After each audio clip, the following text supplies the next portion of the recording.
Hi everyone, welcome to Emma, a true infidelity story. I'm excited to share a new story with you that I've always found beauty in the transformation. The way a brushstroke can alter a face.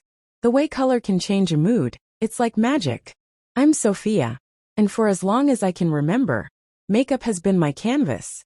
My escape, my voice, my hands, steady and sure, have painted countless faces, turning the ordinary into the extraordinary. But lately the magic feels elusive. Cooper, my husband, he's a software engineer. Brilliant really, he writes code like I apply makeup with precision and passion together. We've crafted a life that looks like it's been pulled from the pages of a lifestyle magazine. Our home, nestled in the suburbs, is a testament to our shared dreams. It's filled with laughter, love, and the occasional chaos brought by Leo, our golden retriever. His boundless energy is a stark contrast to the meticulous order of our lives. Every morning I wake up to the sound of Cooper's alarm, a gentle chime that signals the start of another day. I watch him as he gets ready, his focus on the screen, coding away before the world even stirs. There's something comforting about the routine, the predictability. But then I catch my reflection in the mirror, and there's this feeling. It's like a whisper, a soft, persistent tug at the edges of my consciousness, telling me something's not quite right. I've built my career on creating illusions, crafting beauty where there was none, enhancing what's already there. My social media is a gallery of my work. Each post a snapshot of perfection. I share tutorials, tips, and glimpses into our seemingly idyllic life. Followers comment on how lucky I am, how perfect everything seems, and it does, doesn't it? But here's the thing about perfection. It's a facade, a carefully curated image that hides the cracks beneath. I've become adept at this, not just with makeup but with life. Every post, every smile, every laugh, it's all part of the show. And yet that whisper grows louder, more insistent. Leo, with his playful antics, often breaks the illusion. He'll knock over a vase or steal a shoe. And for a moment the chaos feels real, feels right. Cooper laughs. I laugh. But inside there's this growing void. I can't pinpoint when it started, this sense of dissatisfaction. This feeling like I'm living someone else's life, wearing someone else's skin. I remember the day I first felt it, really felt it. It was after a particularly successful makeup session for a bride. Her joy was palpable, her gratitude overwhelming. As I packed at my kit, I caught my reflection again, not in a mirror this time, but in the window of the bridal suite. The woman staring back at me looked lost. That night I couldn't sleep. Cooper was already lost in his dreams, his breathing steady and deep. I lay there staring at the ceiling, the weight of my own life pressing down on me. What was I missing? What was this life supposed to feel like? The next morning I posted a video, a tutorial on achieving the perfect dewy glow. The comments flooded in, praising my skill, my artistry. But as I read through them, each compliment felt hollow, like I was watching someone else's life unfold on my screen. It's not that I don't love Cooper or Leo, or even my work, I do. But there's this part of me, this part, that feels like it's being suffocated by the very life I've crafted. I've painted my life with the same precision I use on faces. But now the colors seem off, the strokes too heavy. And then there's this question that haunts me, that I can't shake off. What happens when the perfect life I've built begins to unravel? Because as I sit here, watching the sun rise over our perfect little world, I can feel the threads starting to fray. The facade is cracking, and beneath it there's something else, something I'm not sure I'm ready to face. But maybe, just maybe, it's time to find out what lies beyond. The mask today was supposed to be just another day, but as I stood in front of the mirror adjusting my makeup, I knew it was anything but ordinary. Today was the day of the high-profile wedding, my biggest gig yet. The pressure was palpable, like a thick fog that clouded my thoughts and weighed down my every move. The morning had started with Cooper's usual gentle wake-up call, his alarm chiming softly through the quiet house. I watched him as he prepared for work, his focus unwavering, his fingers dancing over the keyboard. There was a comfort in his routine, a stability that I once found reassuring, but now it felt like a reminder of the life I was trapped in. A life where every detail was meticulously planned. Every moment accounted for. As Cooper left for work, he kissed me on the forehead, his voice filled with encouragement. You've got this, Silica. You're going to make that wedding unforgettable. And don't worry about anything here. I'll take care of Leo and everything else. His words were meant to soothe, but they only amplified the pressure. I arrived at the venue early, my kit heavy with tools and products. Each one a promise of perfection. The bride, a vision in white, was nervous, her eyes wide with anticipation. I set to work, my hands moving with practiced ease, but my mind was elsewhere. The weight of expectations, not just from the bride and her family, but from myself, was crushing.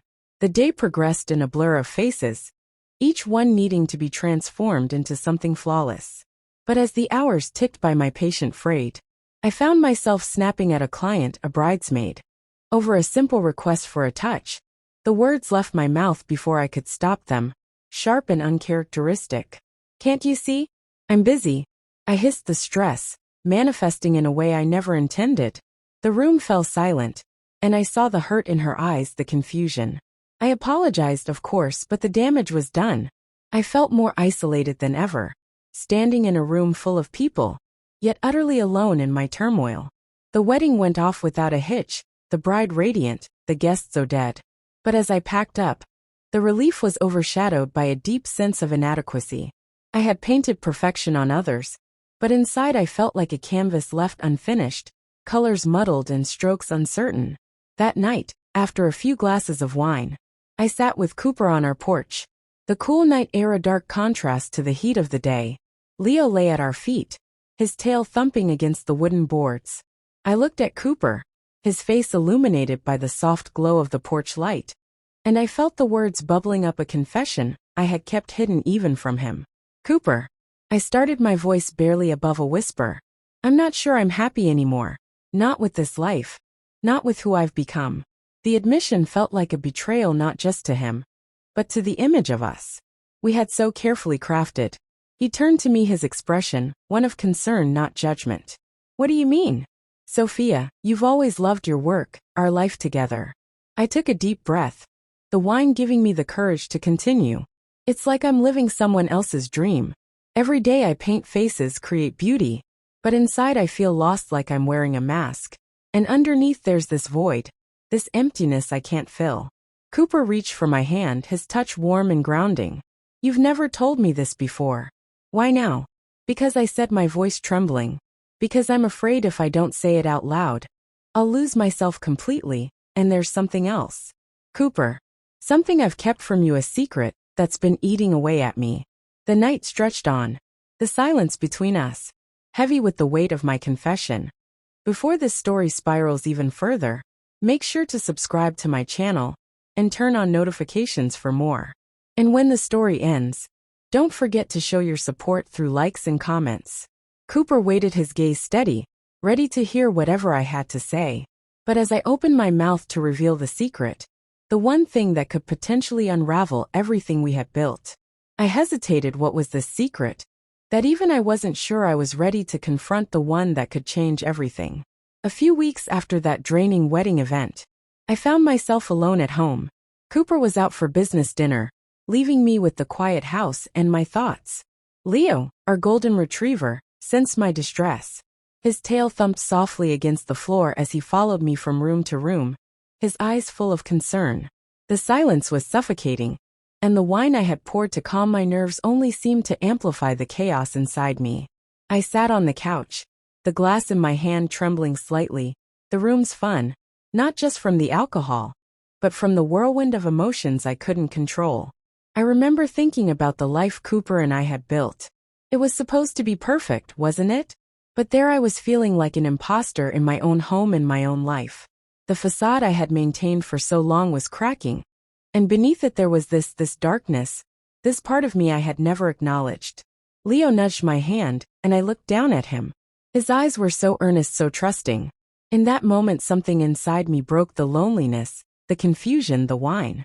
It all conspired to push me towards an act I would later regret with every fiber of my being.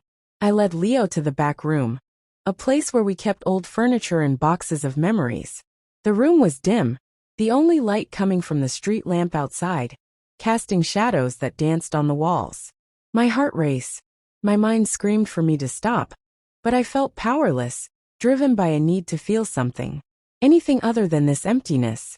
What happened next was a blur, a moment of vulnerability and confusion that I would never be able to erase from my memory. It was an act of physical infidelity with Leo, something so unthinkable, so wrong that the moment it was over, the weight of my actions crashed down on me like a tidal wave. The next morning the sun was harsh, unforgiving. I woke up with a headache that felt like a punishment, a physical manifestation of my guilt. Leo was there, his tail wagging, oblivious to the turmoil I was in. I couldn't look at him. Every time our eyes met, I saw the betrayal, the violation of trust, not just with him, but with Cooper, with myself. I avoided him all day, my heart heavy with shame. The house felt like a prison, every corner echoing with my mistake. I tried to distract myself, cleaning, rearranging anything to keep my mind from replaying the night before. But the guilt was a relentless companion, whispering in my ear, reminding me of what I had done as the day wore on. I found myself standing in front of the mirror. My reflection is stranger. The woman staring back at me was not the Sophia I knew, the one who painted beauty, who crafted perfection. This woman was flawed, broken, and she carried a secret that could unravel everything I thought about confessing to Cooper, about telling him everything. But how could I? How could I explain this lapse in judgment? This moment of weakness? The thought of his reaction, the potential devastation, it paralyzed me. Instead, I buried myself in work, taking on more clients, more events, anything to keep me away from home, away from the scene of my indiscretion.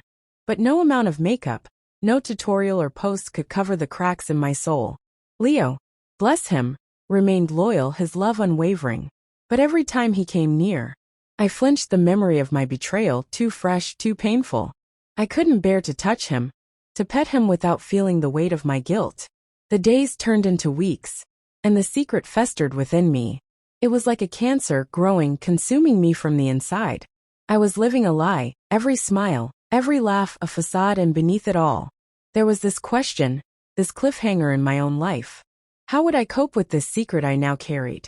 The answer was not forthcoming, and the uncertainty was a constant companion, shadowing my every move, my every thought. I was trapped in a cycle of guilt and shame, unsure if I could ever find my way back to the person I once was, or if I even deserved to.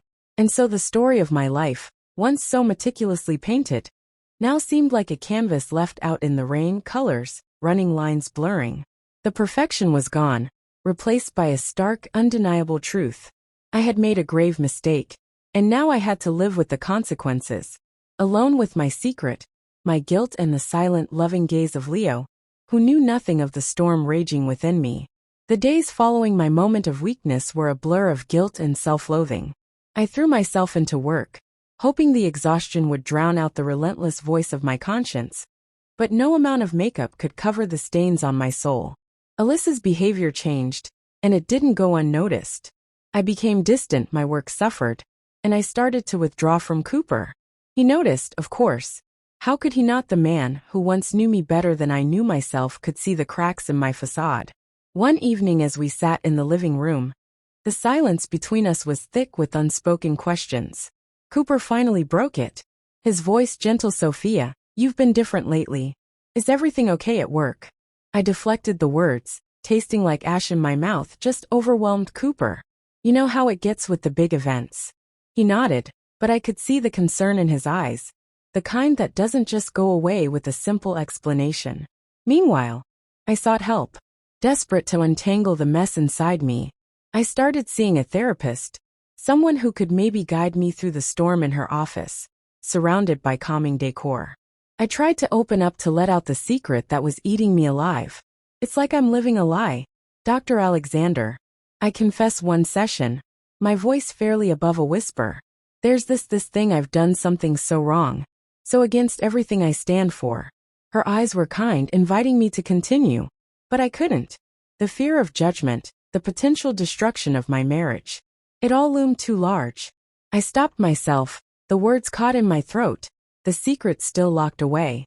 My internal conflict reached a boiling point when Cooper planned a surprise romantic getaway.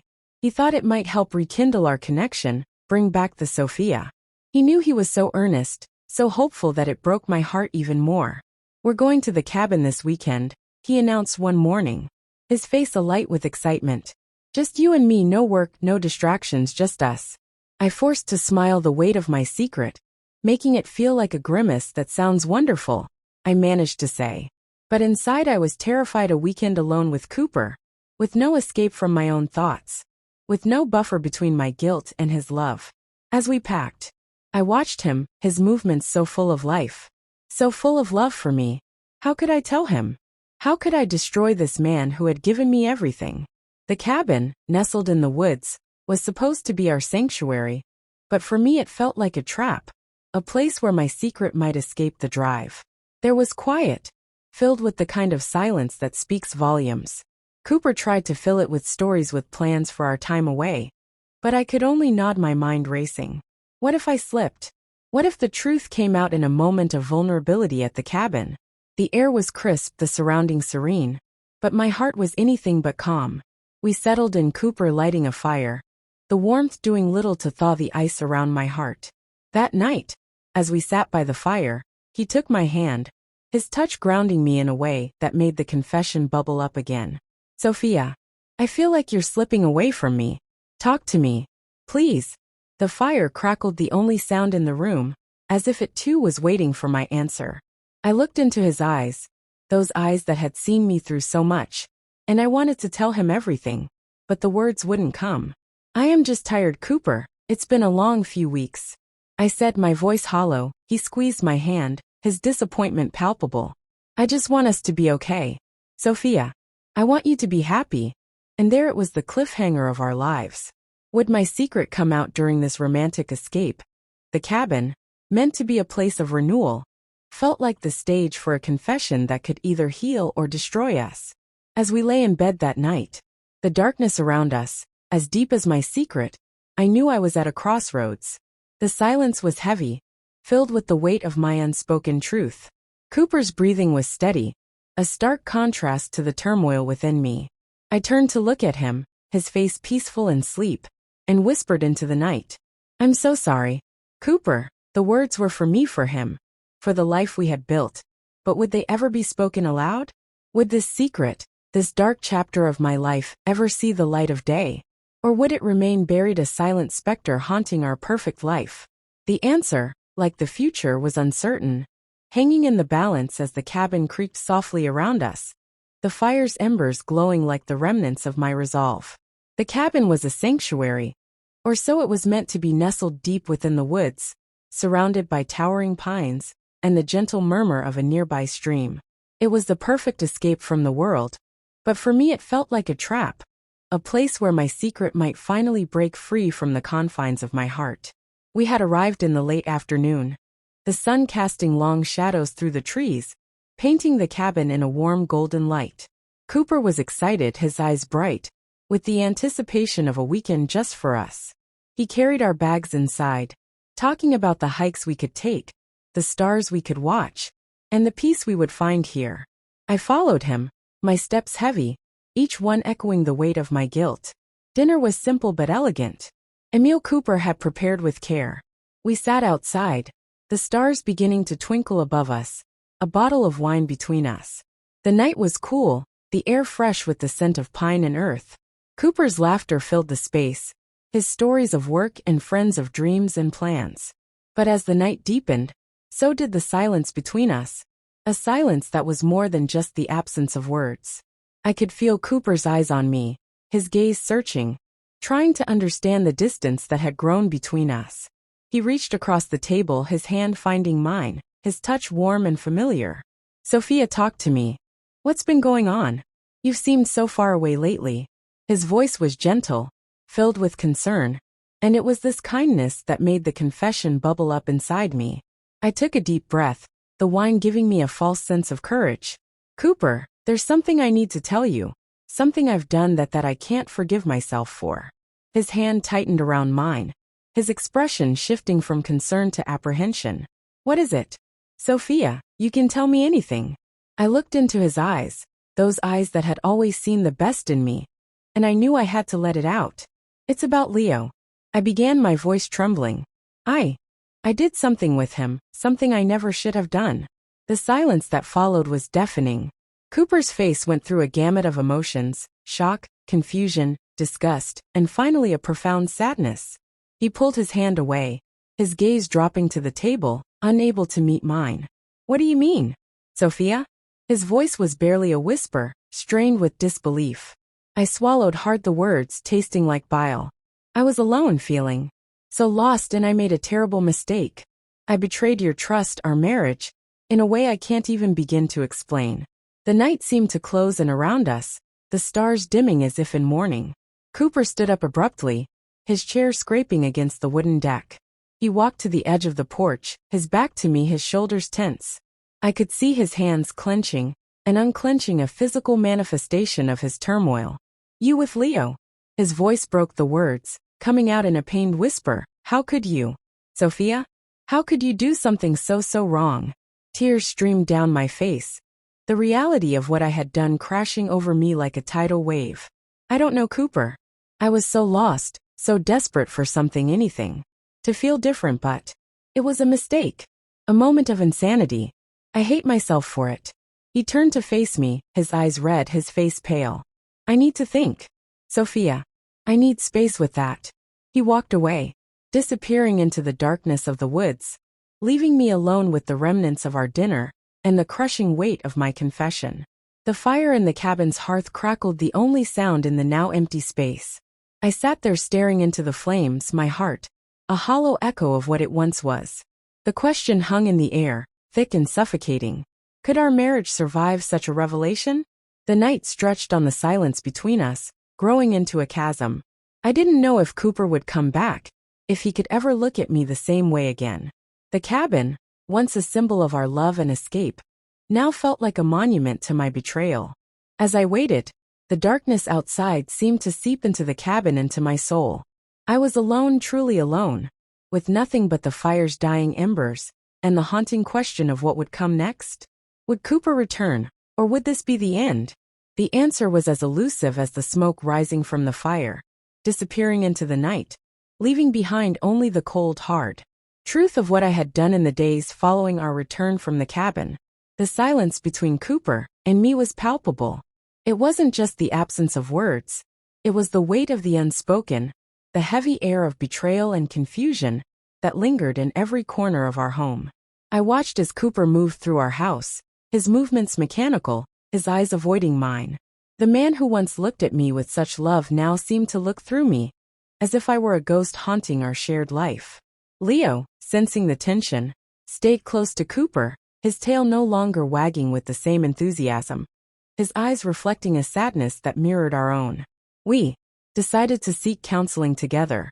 The therapist's office was a sanctuary of sorts, a neutral ground where our words could be laid bare without the immediate repercussions of home. Dr. Alexander, our therapist, had a gentle demeanor, her office filled with soft lighting and calm colors. But the comfort it offered was fleeting. Our first session was tense.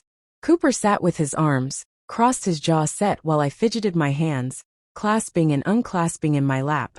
"Tell me, Sophia, what led you to this point?" Dr. Alexander asked, her voice steady, inviting. I took a deep breath, the words feeling like stones in my throat. It's like I've been living a life that was painted for me, not by me. The perfection, the routine, it was all a facade. And when that facade cracked, I felt lost. I made a mistake, a grave mistake, because I was searching for something real, something to break through the numbness. Cooper's eyes flickered to me, pain etched in his gaze. "But why? Sophia, why? With Leo, why not talk to me?" The tears came then unbidden because I was scared. "Cooper, scared to see the disappointment in your eyes. Scared that if I told you how empty I felt, you'd see me as broken, not just flawed." Dr. Alexander leaned forward, her expression thoughtful. "Sophia, it's important to understand that your actions were a manifestation of deeper psychological turmoil. It's not just about the act itself, but what led to it. Cooper, how do you feel about Sophia's explanation?" He sighed, the sound heavy with emotion. "I'm devastated, Dr. Ellis. I loved her. I still do, but I'm struggling with this. I see her as someone who needs help, but the trust, it shattered."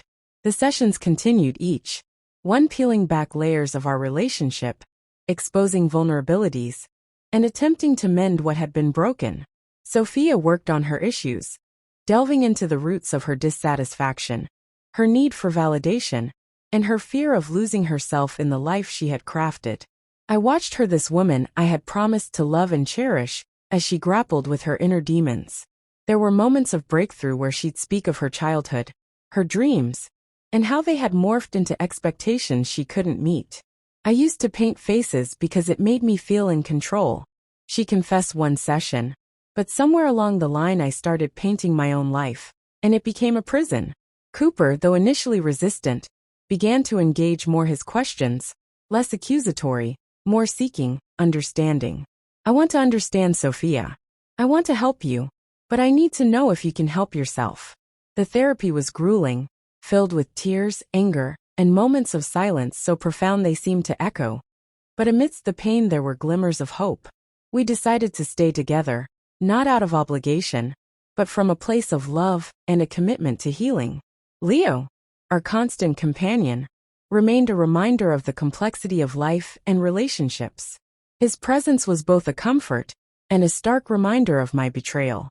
Yet in his unconditional love there was a lesson for us both. As we navigated this new chapter, the question lingered like a shadow: would Sophia and Cooper find a new normal? Or would this be the end of our journey together? Each day was a step, sometimes forward, sometimes back, but always with the intention of moving towards something better, something real. The future was uncertain, hanging in the balance as we continued to confront our past, our pain and our love, hoping against hope that we could rebuild not just our relationship, but ourselves. If you feel that this story is meaningful and brings useful lessons, please like and subscribe to the channel to support me. Thanks.